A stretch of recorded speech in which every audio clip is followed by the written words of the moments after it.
Hi guys! Welcome to my vlog. Ipapakita ko sa inyo po ang tanim kong bougainvillea. Chitra po ang tawag dito. Maganda siya po kung tingnan kung maraming bulaklak. 36 petal po ito.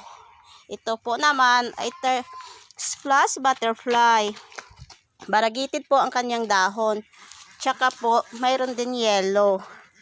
Yellow po, variegated din ang kanyang dahon. O, maganda siya po tingnan kapag maraming bulaklak.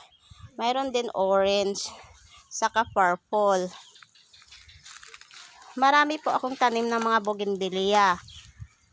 Kaya lang, ang iba po, hindi ko na po naalagaan masyado kasi po sa sobrang init ngayon.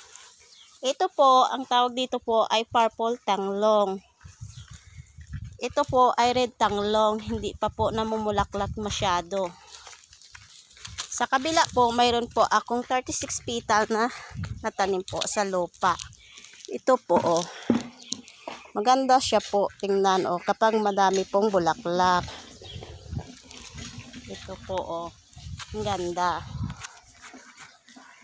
Marami po akong mga bulaklak. Sa susunod po, i-update ko kayo. Salamat po.